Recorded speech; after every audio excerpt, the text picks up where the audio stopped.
Hi, everyone. Thank you so much for joining us. Tonight kicks off our first of several talks for our Honors Colloquium Speaker Series. And I'm very proud to say we will be joined by Dr. John Lennox at Oxford University. He is going to be interviewed by our own Dr. Paul Nesselroade, the director of the Honors Program. I have long admired and appreciated the work of Dr. Lennox. He is an international voice for reasoned faith and thinking faithfully about what it means to exhibit Christian values and virtues and intellect in today's complex world. I hope you'll enjoy this conversation, and thank you so much for joining us. Thank you, President Brown. As he indicated, my name is Paul Nesselroade, and I want to welcome all of you to this evening's event, a conversation with Dr. John Lennox. Before we get started, I want to extend my gratitude to all the people who helped to make this happen. Specifically, Asbury's Strategic Communications Team, Asbury's Honors Program, and the wonderful folks at ACA, the Oxford Center for Christian Apologetics, who are managing this recording. This evening, I have the incredible privilege to be interviewing Dr. John Lennox, Emeritus Professor of Mathematics at the University of Oxford, and Emeritus Fellow in Mathematics and Philosophy of Science at Green Templeton College. Welcome, Dr. Lennox. So glad, it's such an honor to be here with you and to have some of your time. Well, I'm very delighted to be with you. And President Brown, let me first of all apologize that I'm not able to be with you in person, but a stroke is a stroke. And it's very gracious of you to send Paul over to interview me, and I'm looking forward to it very much indeed. Well, thank you for giving us your time. So our topic this evening is the relationship between theism, and sometimes we'll be talking about Christianity in particular, and the human activity we call, in contemporary terms, science. Now, you've written widely and carefully about this topic, and I'll be drawing my questions from one book in particular, a recently written Cosmic Chemistry, Do God and Science Mix? And I'd like to start with this question, if I could. What is your understanding of this term, science? That is an extremely important question that's very difficult to answer, because it used to be thought that science was very easy to define. It was a process by which you could establish truth by investigating the natural world.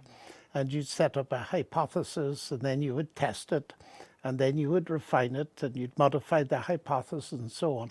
And all of those things are associated with doing science. However, philosophers of science agree these days that there is no one accepted definition of science, and what they prefer to do is be more modest. And of course, it's great to see philosophers being modest, and that is to say that science is associated with these following things.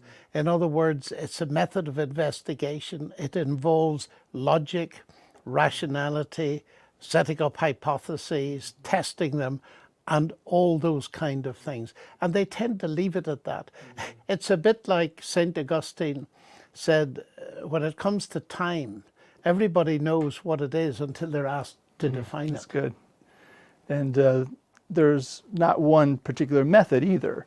So the different methods for different disciplines and different questions. And so it's sort of misrepresented sometimes as one single definable thing. Yes, that's right. And what's very important there is that there are two actual sorts of science. Now, when we use the word science, we're talking in the English-speaking world of the natural sciences. There are other parts of the world where science is much broader.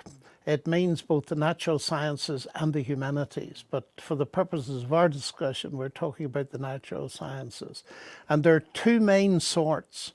There's what we call inductive science, and then there's abductive science. And people tend to be less familiar with the second one of those. Inductive science is the kind of thing we associate with repeated experimentation. If we claim that the planets orbit in ellipses round the sun, we can test that any day. We can repeat the experiment. or if we argue that water is a combination of hydrogen and oxygen, we can test it again and again and again anywhere on Earth. So repeated experimentation has naturally a lot of authority. But then there are many situations where we cannot repeat. For example, if we want to approach scientifically the origin of the universe, we can't say, well, let's do it in the lab and see how it was done. We can't do that. What about the origin of life? Can we repeat it? No, we can't, certainly not yet. And so we have to approach these in a rather different way. There's a science of dealing with unique, unrepeatable events in the past.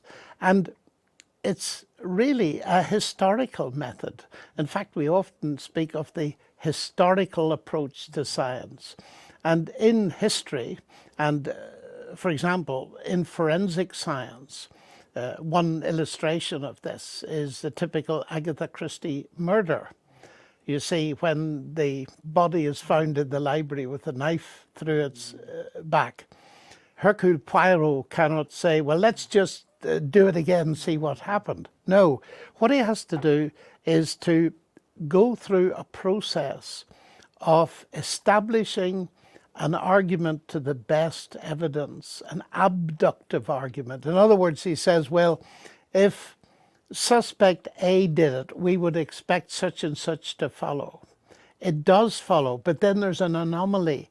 Something's there that wouldn't have been there if A had done it. But if B had done it, both of those things would be there. So B is a more probable subject of interest than A. And in that way, you get what we call an inference to the best explanation. Now, that doesn't mean it's a weak inference. It doesn't have the same authority as inductive science. But nevertheless, there are many things in life that we cannot, in that sense, establish inductively. If I'm flying to New York tomorrow, I cannot give you an inductive proof that that plane's going to get me there. But there's enough experience that I'll trust my life to it. And if I might just mention, Paul, because it's important, people often say, well, I won't believe in God unless you prove it to me. We need to talk about the word proof, which science is associated with. Proof comes in two very distinct forms. There's the proof that we associate with mathematics, where you start with a set of axioms, you build up your theory by a set of agreed rules of inference, and you come to your theorems that are regarded as true on the basis of those axioms. Now, in no other field of human intellectual activity do you get that sort of proof. You don't get it in physics, you don't get it in chemistry, you don't get it anywhere else. The best you can get is evidences, pointers, grounds. And so when we're talking about proof, we must leave aside that idea that we're going to get a mathematical proof, but we can ask, what's the evidence on which we base our trust? Because real trust and faith, which comes into all science, of course, not only into religion, is only valid as far as its evidences are valid. So I cannot prove to you mathematically that my wife, to whom I've been married for 54 years next week, loves me. But I'd stake my life on it because I think there's enough evidence for it. So there's a huge mix within science of inductive proof where we can repeat the experiment, that's very strong. Then there's abductive proof where we make inferences, say about the origin of the galaxies and so on. That's less strong but can be reasonably strong. And we've got to differentiate when we look at scientific results into what category they fall. And therefore we must ask the crucial question, what is the evidence on which you believe that? And so there exists tension between, at least perceived tension, between this and other forms of knowledge. Are there limits to science? Is this, between the two methods, is this as good as it gets, or are there other ways to think about what we know. Yes, and it's important to probe into this because there's a widespread notion today, and it's common among some of our leading scientists who, in my view, ought to know better, that science is the only way to truth. People like Richard Dawkins and the late Stephen Hawking held that. And it's very common that if it can't be explained scientifically, then it cannot be sensibly explained at all. And so, in direct answer to your question, are there limits to science? Yes, and it's very easy to see. I always think of Sir Peter Medawar, who was a Nobel Prize winner in this University of Oxford. And he said it's so easy to see that science is limited. It cannot even answer the questions of a child. Where do I come from? Where am I going? What is the meaning of life? And he said it is to literature, philosophy, and I would add theology, that we must turn to investigate these things. And he said, you are doing science a disservice if you think it will ever be in the position of answering everything. Now, Einstein looked at it slightly differently. And he observed, as Richard Feynman, another physics Nobel Prize winner, observed, that science cannot deal with ethics. Science can tell you that if you give your granny strychnine, it'll give her a rough day. But it cannot tell you whether you ought to put it in her tea to get your hands on her property. That's an ethical question. And as Feynman put it, science doesn't come labeled with oughts. And so the whole ethical realm is outside the natural sciences. And there's a simpler answer to your question, actually. If science was the explanation and answer to everything, you would have to close down quite a few departments in Asbury, because history, philosophy, social sciences, and languages, linguistics, and all the rest of it are not the natural sciences. But now here is the rub. All of those disciplines I've just mentioned are rational disciplines. And the problem is that many people, as I say, they ought to know better, the high-powered people, think that science and rationality are coextensive, but they're not. All of those disciplines transcend science, and the interesting thing is they are in general more important because the sciences do not answer the question of meaning, which is the biggest question for most people, particularly college students today. Where do I find meaning? The natural sciences can explore the facts, tell you how things work, but they won't give you meaning. They don't give you a holistic picture. They give you a narrow picture. And that is very important. The late Rabbi Jonathan Sacks, who was a brilliant philosopher in this country and a very clear thinker, he put it like this. He said, you know, science takes things apart to understand how they work. Religion, and I'd add philosophy and so on, put them together to see what they mean. And so if we're going to get the biggest value out of science, we've got to see that it sits as an important part of our methodologies of inquiry, but it's by far not the whole thing. Now, a final point here is, can science give us all the answers? Not even within science does it do it. I often explain it like this. We all know probably the law of gravitation, Newton's law of gravity. What does it explain? Now, I used to think it explained gravity, but it doesn't. Even Newton realized that. No one knows, even today, what gravity is. What the law of gravity gives you is a very precise mathematical way of calculating the motion of heavy bodies in relation to one another. So accurate that you can use it to put a person on the moon. But it doesn't give you a clue as to what gravity is. And here's the irony.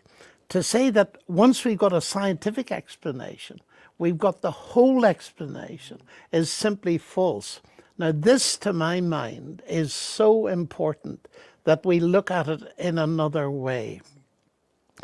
Let's look at the boiling kettle. This is perhaps the simplest example. Why is it boiling? Well, there's an explanation in terms of the physics of heat, the agitation of molecules of water moving more and more rapidly, and that's why the water is boiling under the influence of the gas flame underneath it.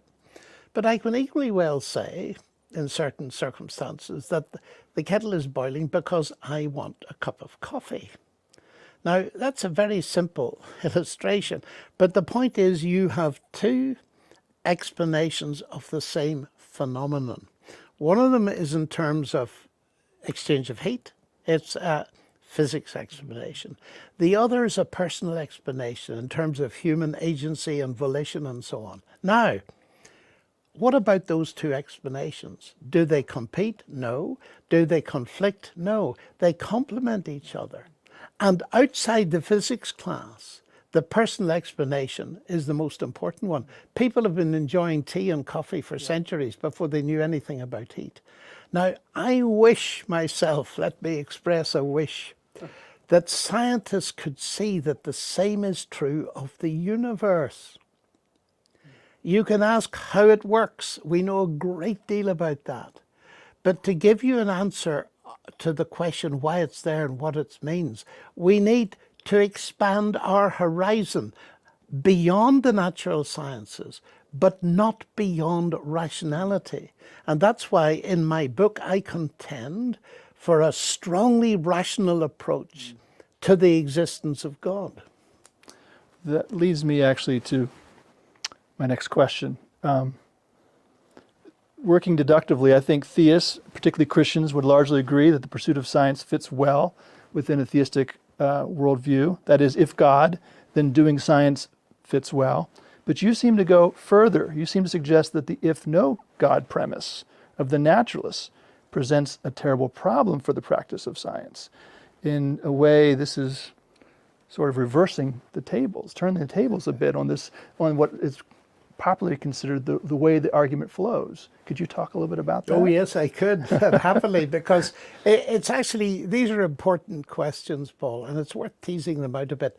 Let me step back from your question slightly. When I'm approaching this whole business of God and science, I want to say that there are several main areas. The first to start with is the history of science. The second is the philosophy and the nature of science. And the third is the results of science. Now, many other people will start the other way around and they say, look at the way this little bit works and how it's designed, therefore there is a God. I go the other way round. And starting with the history of science, and that brings me to your first point, that belief in God is consistent with the scientific endeavor. When we look back to the pioneers of modern science in the 16th and 17th century, so you start probably with Galileo, Kepler, Newton, and then a whole array of people, Clerk Maxwell, Faraday, Babbage, and so on. And the brilliant, I mustn't forget him because I'm a mathematician, Euler, who was perhaps the most powerful mathematician who ever existed. Most of these people were theists, and practically all of them Christian. And I suppose C.S. Lewis formulated it best when he wrote, men became scientific because they expected law in nature. And they expected law in nature because they believed in a lawgiver. Now, this is very important and has been developed by many people, notably recently Peter Harrison in Australia, who point out that there's a very strong link between the rise of modern science and the Christian world view. Now, when I mentioned this to Richard Dawkins in a famous debate, which you can see on my website, if I might mention it, johnlennox.org, he said, but look, there's no big deal because most of the people were in countries with a Christian worldview at that time, so it's not surprising. And I said, well, you've forgotten a large part of the world. You've forgotten China in particular. And the very interesting thing is that one of the most famous experts in the technology of China, who spoke the language and so on, did research, and he's written the definitive books on the history of technology in China. And he was a neo-Marxist, so an atheist. And he tried to discover why the Chinese, although they discovered technology, printing, fireworks, gunpowder, that kind of thing, never had an integrative view of science. And he, against all his philosophical principles and worldview, came to the conclusion that the only difference he could see is that the Chinese lacked the unifying principle of thinking that the universe had a single creator who built it to run on certain regularities that we call laws. So Dawkins was wrong. It is the fact that it works in both directions. So my first major point here is that those early pioneers, they started, their worldview was theistic, it was Christian. That taught them that the world is a rational creation. That meant, implied for them, that science is worth doing and can be done. And so the motivation for doing it was their faith in God. Now, the starting thing was their philosophical starting point. We've all got to start somewhere. But then, as they used this basic belief in God to investigate the universe, they came up more and more with the fact that the universe could be, in many cases, beautifully and amazingly described in terms of the language of mathematics. And that raised a very big question. Is this rational intelligibility of the universe actually evidence of a rational mind behind the universe? Now, this is where I begin to argue that the naturalistic worldview, the atheistic worldview, actually is self-contradictory in the end. Now, C.S. Lewis saw this a long time ago. I often have fun talking to scientists. Well, I always have fun. But I say to them, look, as a scientist, you are a believer. And they say, no, I'm not a believer. I don't believe in God. Well, I said, just wait a minute. I didn't say you're a believer in what? You believe in the rational intelligibility of the universe. Of course they do.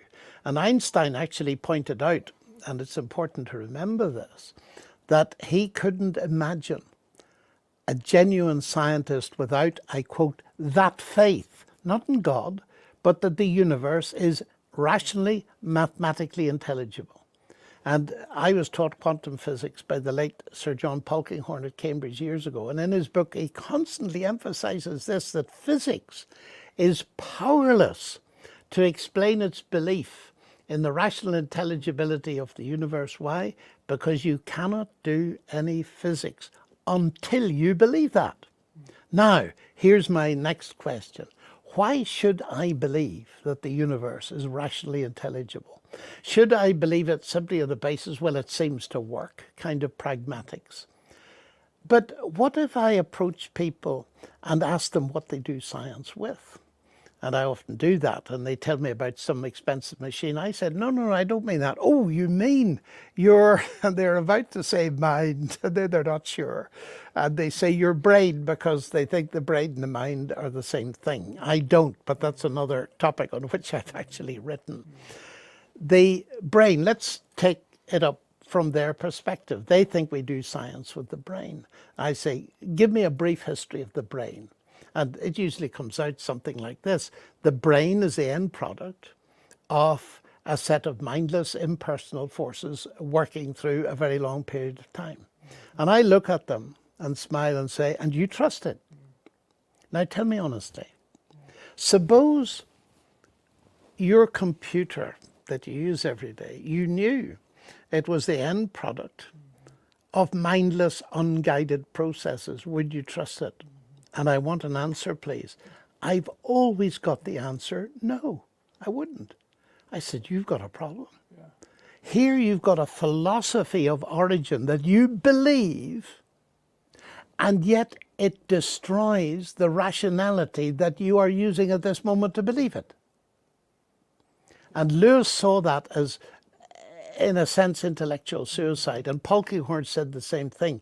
Now, what is most interesting is that this argument, which Lewis saw ages ago, he put it in a lovely way. He said, any argument that purports to undermine rationality cannot be true, because you reach it by using your rationality. But in this contemporary world, we have the philosopher Thomas Nagel in New York, and he sees the force of this argument.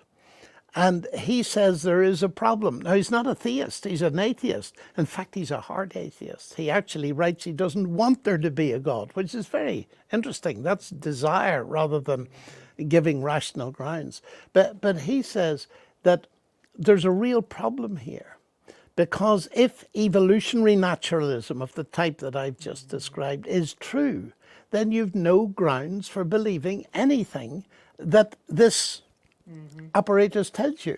And there's my big trouble.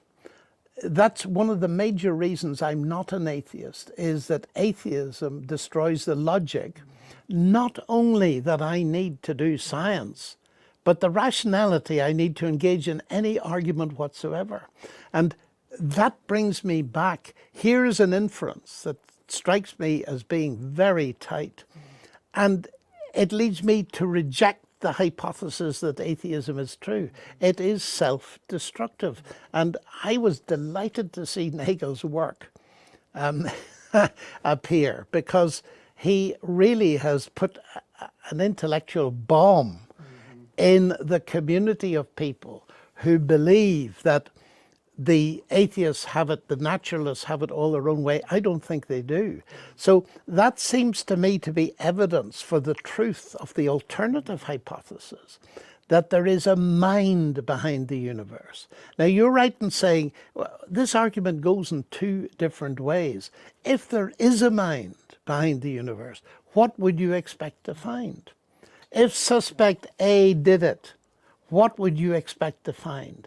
Well, in this case, I'd expect to find that there are traces, there are signs of intelligence in the universe. Now, one of the biggest ones for me is the fact we can do mathematics. It's not the results, it's the fact we can do it to get the results. Speaks to me of a mind behind that universe. That's in the intellectual world. That's an abstract discipline. But then in the actual material world, in the biological world, you and I have lived to see that every one of the 10 trillion or so cells in our bodies contain a huge database, a chemical database. And it's given rise, ironically, to the longest word we've ever seen in 4 chemical letters, the human genetic code, 3.4 billion letters long. Now, the irony of that story is that many of the people that I challenge with, please tell me why you trust your brain, are working on genetics. So when we finished our little discussion and they tell me they wouldn't trust the computer and so on, I say, well, now tell me about the human genome. What's its origin? And they say chance and necessity. And I just laugh. And I say, but that just doesn't make sense, because your code word codes meaningfully for proteins. And once you see that kind of thing, a signifier that's linguistic, and you only have to see a few letters of a word like EXIT above a door to know that whatever physical processes have been involved, intelligence has also been involved. And that's why I want to argue God and science mix, that there are signs of intelligence. And it's important to realize that I want to be in a position, let me put it this way, of believing things that have real explanatory power. And the more I've studied atheism, and I've spent a lifetime studying it, not only in the West, in the comfort of the academic world, but in the Eastern former communist world, where I've seen it in action. And both of those lifetimes, so to speak, spent in doing that, have brought me to the conclusion that atheism is intellectually false, but it is also utterly dehumanizing and devaluing. And we can see evidence of that in the world today, tragically. You've opened up a lot of topics there that I want to sort of dive into more here. Just in passing, though, I want to throw my weight behind Peter Harrison's work. Fantastic stuff. Also, you reminded me of, well, Darwin himself had his doubt, right, about the intelligibility of a monkey's brain, right? How do you say it? Thanks for reminding me of that. I should have said that when I introduced it. People often say, where do you get this argument from? And I say, well, you'd be surprised to get it from Darwin, because he could see that if his theories were true, then what would a monkey's thought mean? And he had a real doubt, and he expressed it in one of his letters to a friend. So he saw the force of that argument. People see it even more today because the strength of the doubt has been increased by the increase in scientific knowledge. It hasn't been diminished. You see, you'd expect it to diminish if science was going to uncover something, but it's the exact opposite of that has happened. So the doubt is spreading like cancer, but I hope it's spreading like a good meme, so to speak. Okay. I want to flip the inference around instead of sort of top down. If God, then doing science fits well. I gather that Cosmic Chemistry was written to reflect some recent thinking on your part about the argument from design up to theism. And I know this is a bit more contentious. Yes. Let's take each one on its own. First, you suggest that there is a powerful argument from the fine-tuning of physical constants and the initial conditions up to a designer. What is that argument? Well, I was asked to address a group of very strong, mostly atheist philosophical students here in Oxford by a very well-known professor who's also an atheist. And he said, will you come and talk to them? I said, sure, I'll talk to them. He said, they'll eat you alive, but we'll give you a good dinner afterwards. And he said, I hope you're going to use the best argument against atheism I know. Well, I said, if you tell me it, I'll use it, you see. I said, what is it? He said, fine-tuning. He said, if ever I were to become a believer, it would be because of fine-tuning. Now, the idea of fine-tuning is important because it is accepted by the vast majority of scientists, irrespective of worldview. And that's very important. It's nothing like as controversial as some of the biological discussion about evolution. And that's why I think it's very important to go there first. And the basic idea is, well, you can illustrate it informally, and that gets it across to people probably better. Think of the solar system. If the sun was much further away from the earth, it would be too cold to have life. If it was much nearer, life would be impossible because of the heat. If the earth rotated a little bit faster, we'd lose the atmosphere. If it rotated slower, we'd be boiled to death in the daytime and we'd be frozen at night. And those parameters have to be just right. It's a bit like the Goldilocks story. Just right. Now, when you come to investigate the fundamental laws of physics and some of the so-called fundamental constants, the accuracy to which they have to be just right is mind-boggling in the extreme. For instance, the most impressive one was worked out by Professor Sir Roger Penrose, who is one of the century's greatest mathematicians and lives just down the road here. Brilliant mathematician. And he's not a theist. He's actually, I think, president of the Humanist Society here. Lovely chap, and a brilliant mathematician. And he wrote a book where he talks about, and these are his words, in order to get a universe like this one in which there's a second law of thermodynamics, that is, disorders on the increase. If you buy even the latest Lincoln convertible, it will rust eventually. Disorder increases. If you want to design a universe like that, the creator's aim has to be accurate to one part in 10 to the power 10 to the power 123. And that's a number that's so big that if you write a 1 and then write zeros on every elementary particle in the universe, you can't even write the number out in a decimal expansion. It is mind-boggling.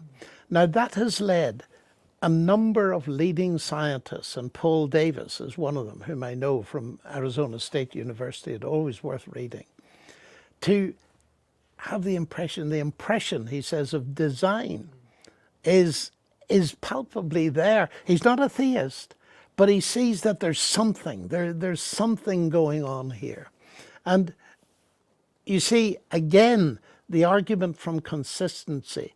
If human beings, as I would want to say, are special, these constants have to be, science has shown that, extremely carefully selected in order to have a planet like this on which there's biological life. It's the fine-tuning for life is the crucial thing. So that this is an argument that's to do with physics and chemistry. It has nothing to do with biology, you see.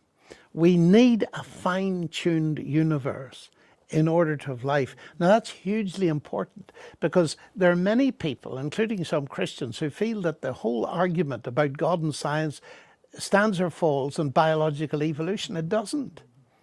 The fundamental thing is the actual conditions that we have to have in existence before you can have any possibility of biological life. The problem of the origin of biological life, which is still not solved, is a massive problem. But no argument from evolution and the ins and outs and possibilities of that can be a defeater for the argument from fine-tuning. And that is why I think it is a very powerful argument. Now you can say it doesn't prove there exists a God. Well, that's true. It's not proof in the mathematical sense. It's consistent with the idea that there is a God, and it certainly makes a plausible base for an abductive reason that there is a God. Absolutely. Well, you do go further, and you do bring in other arguments, including a biological argument in this book. You argue that there is a biological version of fine-tuning, perhaps not as powerful as the physical constants, but it's gaining in sophistication and power. Could you talk us through what with the trajectory of what's going on now? Well, in as much as I understand it, I got to make very clear to the audience that I am not a professional biologist, but I have studied a lot of biology, and I've actually gone to seminars in Oxford over a period of time to try to discover what's going on here, because it's extremely exciting work. Because, you know, it used to be when I was a student at Cambridge, it was all cut and dried. The neo-Darwinian synthesis, the so-called modern synthesis, had it all. It was simply a matter of natural selection operating over a very long period of time, and the variations were caused by random mutations and so on. But that is now coming under heavy question, not from a bunch of theists or Christians, but from the scientists themselves. And this is a new direction in biology. It's called the third way. And it has got to the extent where a couple of years ago, there was a major meeting in the Royal Society where there were a whole array of people standing up to question the neo-Darwinian synthesis. Now, most of them are atheists. Most of them are looking for a naturalistic solution. But what they're realizing is that the neo-Darwinian synthesis is so simplistic and not fit for purpose that, in the words of my colleague Dennis Noble, fellow of the Royal Society here, one of the most brilliant physiologists on the planet, who made the first mathematical model of the beating heart, and who's a pioneer in this third wave of biology, said this synthesis needs to be replaced. Now, what they're attempting to do, very understandably, is replace it by a purely naturalistic. But I think there are problems here, because just as the mathematical describability of the universe and the genome itself indicates that there's some kind of intelligent planning going on here, because these are words, what is being revealed by biological work, particularly in epigenetics, is that the level of language-like complexity in the genome is only the first level. There's level upon level upon level. And what they're coming up with is this incredible notion that it's not just a simple coming together of atoms and molecules and building up to the top, that it's a chicken and egg situation now. You need the cell to produce the proteins. You need the proteins to produce the cell. So it's very much chicken and egg, and it moves slowly but surely, it seems to me, to scientists slowly and gently and very tentatively bringing in some kind of teleological dimension. So they talk about the cells having some kind of cognition within themselves and a sense of purpose and all this kind of thing. Now, they're very careful in defining their terms. And all I want to say is that this notion that evolution solves everything and proves there's no God is nonsense. And the first thing to say about that is natural selection and mutation clearly do something. I mean, look at us two. We look different. Why is that? Because there was selecting. Our parents did a bit of selecting of each other and so on and so forth. And life is very sophisticated. It's capable of niche adaptation and so on. And if that's what you mean by evolution, that's no problem. We see it all the time. It's often called microevolution. There's no controversy about that. But it's when that mechanism, which clearly helps actually living species adapt to a niche, is now brought to bear to explain everything, then the problems really start. And they start very far back.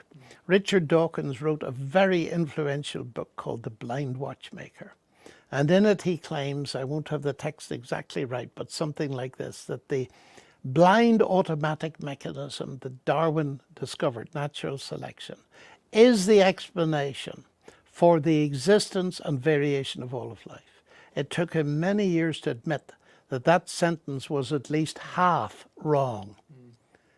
Natural selection cannot explain the existence because natural selection depends on life pre-existing for it to do anything at all. It does something, but whether it does all that people claim is, it seems to me, very much coming under question. Now, I'm not saying the whole edifice is going to break. It's a very powerful edifice, but it leaves me as a mathematician, and you've got to know this, that mathematicians have had for years a track record of skepticism of the capacity of natural selection to do very much. So that, in a sense, what many of us felt years ago, and I was introduced to these ideas as a 17-year-old by a writer called R.E.D. Clark, who was a skeptical chemist about this. And all through those years, my interest has increased and my skepticism has increased. Now, I know many people who'd say, well, evolution is the way God did it. I want to then question them carefully, what do they mean by evolution when God gets involved? Because it seems to me that the dividing line is whether you can understand the world by purely materialistic processes or whether there's a mind getting involved. That makes a huge difference. And some of the most strong theistic evolutionists I know will still often, when it comes to human beings, say God then implanted a soul. And so they have a discrete intervention of God where he feeds something in. Now, many scientists, they hate that. This idea of an intervening God, a God who tinkers. But I don't think that's the biblical picture. I mean, it's very interesting that the Genesis account, and I've written a book about that, and I'm not going to go into it in detail here. It says, and God said, and God said, and God said, a very few times. So that you've got a sequence of speech acts where information is fed into a system. And that seems to me to correspond with the evidence we have. There seem to be leaps of some kind. And what the Bible is claiming is they came about by inputs of information. And it's a genuine scientific question, a very interesting one. Can we tie that down? Can we argue scientifically that there actually are discrete jumps in informational level, because that renders more plausible the fact that it's very interesting, just while we're on that point, to compare that we've two philosophies really clashing here. Because the naturalistic one is everything proceeded bottom up. You know, we start with nothing, the current physical thoughts, nothing becomes something, and then something becomes everything. I'm putting it crudely, but that's what they believe. And it's all through unguided natural processes. That's the bottom up. That's being questioned within science, particularly by what I was saying about the cell and so on.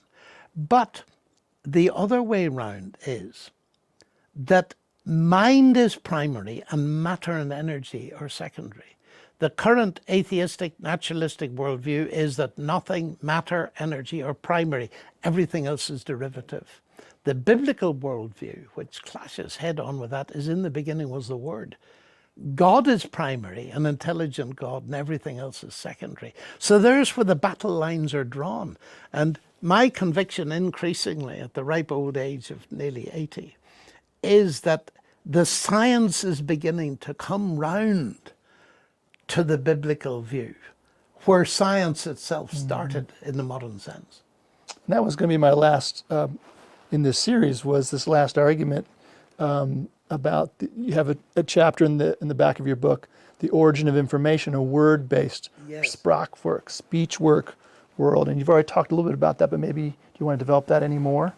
Well, it's an idea that I think is well worth exploring, the idea of speech work, because although it's foreign to our imagination, we live in a world filled with evidence of it, where the speech work, we pick up a book, it's got physical characteristics and so on. But we know, even if we see only a couple of words in it, that there's a mind behind it. And I think what I would emphasize here is we need to do a lot more thinking on how we recognize signs of intelligence. How do we perceive it? Because it's a perception that there's meaning. It's not, in that sense, a mathematical proof. It's a perception. You see. And I do believe, actually, there needs to be more philosophical work on the nature of perception. Because in the New Testament, from the Christian perspective, Paul says that we look out at the universe and we see that the power of God is perceived, not proved, perceived in the things that are made. And that intuition, that perception, I think is enormously important. There's so much to think about there. I want to keep an eye on the time. So let me push us in a little different direction here. And I'm trying to think how to push back a little bit. I would say that some of my colleagues, other Christians who are scientists and thinkers, might say, is it really wise for Christian scientists to promulgate arguments deriving theism from apparent design? Might that, in the end, as more is learned, turn out to be a god of the gaps that might prove to be an embarrassment, bad science and bad theology sort of combined? Well, it certainly could be and has been. I'm really allergic to the god of the gaps accusation. But in my book, I develop an idea that partly goes back to John Polkinghorne, in that there are good gaps and bad gaps. You see, what I call the bad gaps are the gaps that are closed by science. And science has got rid of a lot of religious nonsense in the past, like the gods of thunder and lightning and all that kind of thing. You only need a course in elementary atmospheric physics to deal with them. And that gap is closed. But then there are what I call the good gaps that are opened by science. And one of the most obvious ones of those is work on the origin of life. When Miller-Urey did their experiment many years ago now, they thought they'd nailed it. They discovered some of the amino acids by passing an electrical discharge through a test tube. and they got some amino acids. But they didn't know, it wasn't known for years after that, that the problem wasn't so much the amino acids, although that still is a real problem. The problem was getting them in the right order determined by the genetic code and sequence, which is then a linguistic problem.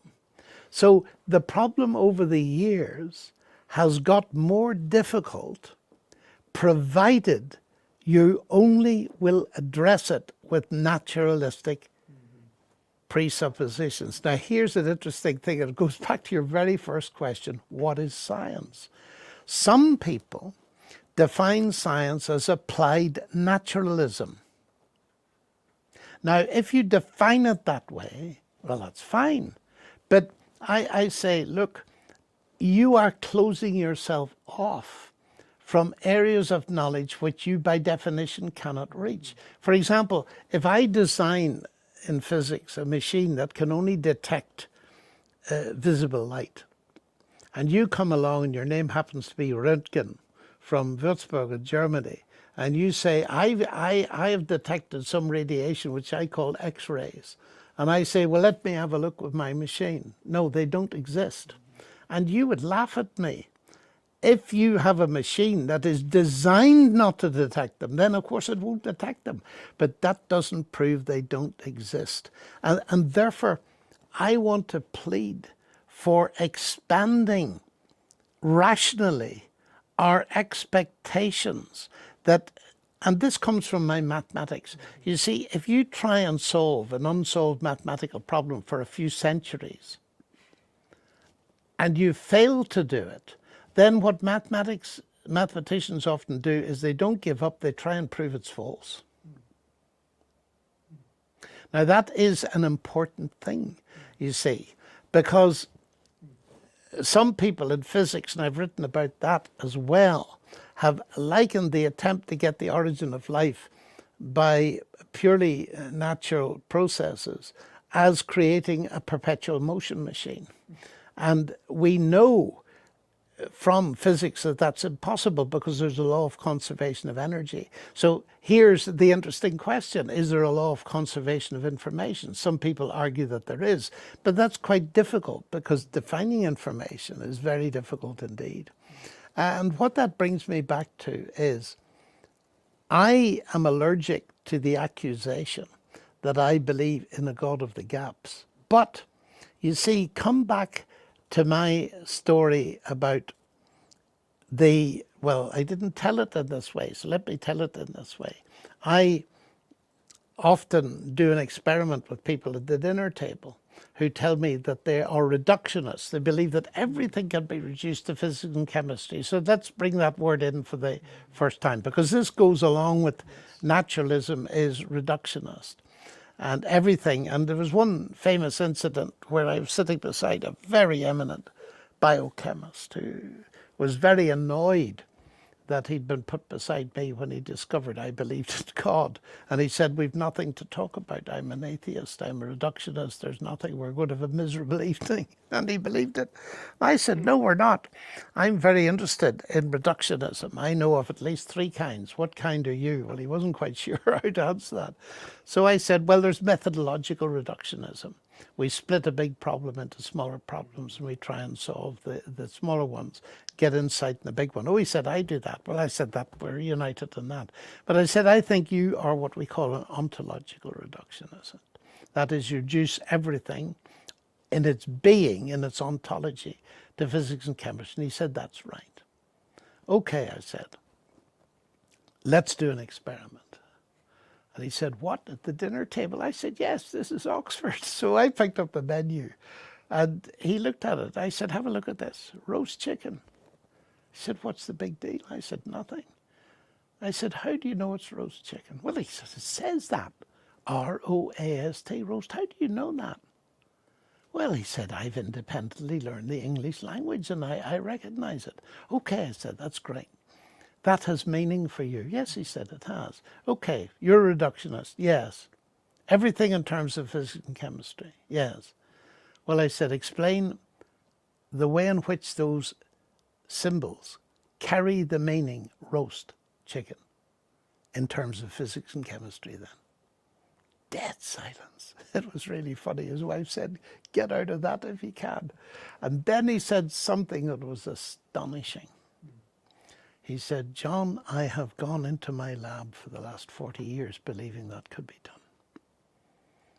He said, "It can't, can it?" "Oh," I said, "you're going to postulate an intelligence of the gaps, are you, to explain it?" "Ah, but it's not an intelligence of the gaps. It's an intelligence that is demanded by the utter impossibility of a naturalistic explanation. And that's why I don't believe in the God of the gaps." Wow. I don't know how to respond to that. That's all right. That's powerful. That's powerful. It's powerful. Wow. Okay, let me move us into a little bit of the moral sphere here. That is, doesn't a world brought about by random forces with the intent of the creator perhaps there but hidden in the shadows, doesn't that protect the Christian God from a direct assault from the problem of bad design, the problem of evil? I don't really think so. I think the problem of evil and suffering is the hardest problem anybody faces. And this is worthy of a whole discussion in its own right. I was motivated to write a book actually on the coronavirus because of this. But very briefly, and we must run, I think, very soon to a conclusion. But this is really the hard question. But it's hard for anybody. And I'll just say a couple of things about it, if I may, as we draw to an end. And the first one is this. Atheism and naturalism, as you say, seems to protect everything, whether there's a God or not. That's just how it is. Get used to it. That's how it is. And so they think they've solved the problem. Well, in a sense, they have. But they haven't got rid of the pain or the suffering. What they have got rid of is all hope. Now, as a Christian, I have hope. That may not be justified if Christianity is false. But atheists need to see that the conclusion of their argument is to remove all hope. Death's the end, the heat death of the universe, or physical death before it, and so on. That's point number one. Point number two is, I have a problem with them in describing it as a problem of evil. Where does the concept of evil come from? Especially if Richard Dawkins is whispering in my ear, saying this universe is just as you would expect it to be. If at bottom there's no good, no evil, no justice. His philosophy doesn't allow him to believe in evil. So there's the end of the problem of evil. And that is a very important area of philosophy, that we find that values do exist. We're moral beings. And there's a very good argument. Even atheist J.L. Mackie, who worked here in the philosophy department, said if absolute morals exist, then there's a very quick argument to a God there. And they do exist. I've never met any sane person that believes that torturing infants is correct. So there's a big problem. Now, I come now to the Christian side because I have a problem. I believe that there is a good and loving God. So I'm faced with that problem. And I'm very well aware, with much discussion and reading, that when we say what should a God who's just and good have done and all the rest of it, we never get anywhere. And again, my mathematics teaches me, if you never get anywhere asking a question, you're asking the wrong question. And I think this is a good place actually to rest this, because the question I've come up with that helps me most here, Paul, is this.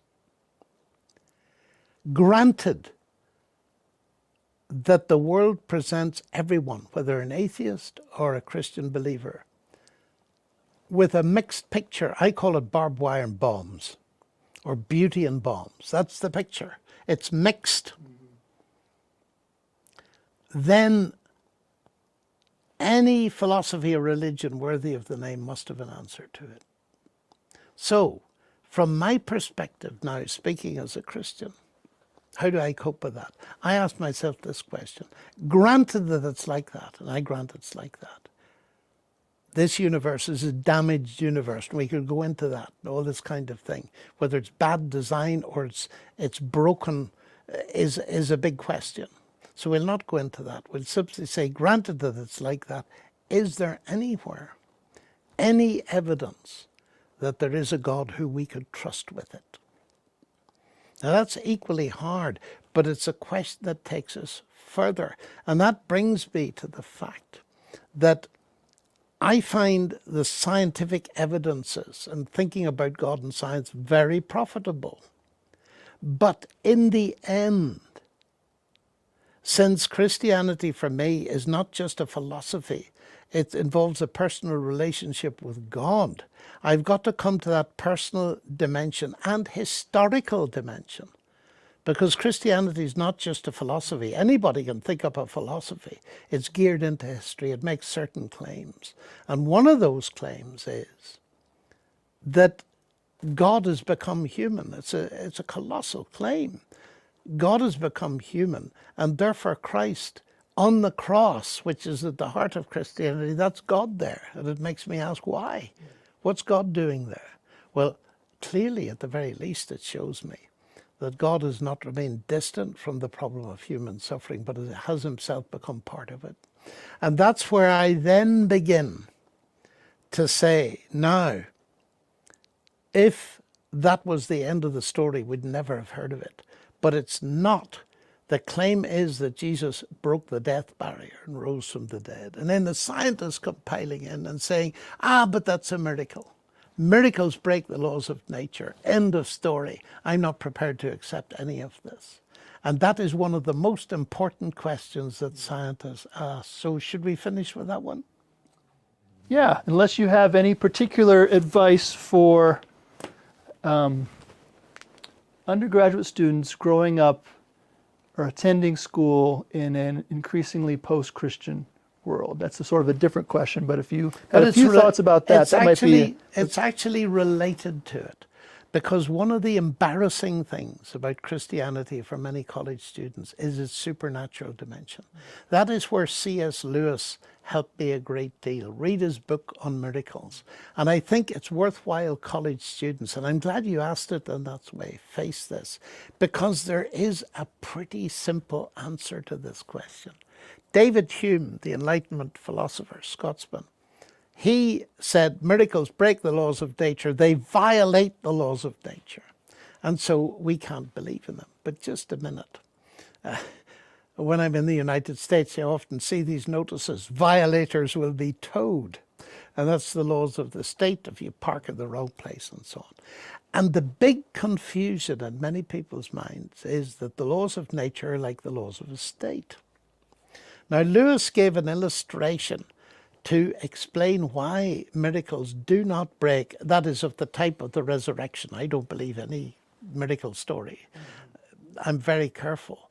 But things like the resurrection do not break the laws of nature. And you say, how can you say that? Well, suppose I came to the University of Kentucky and I stayed in accommodation there in a hotel.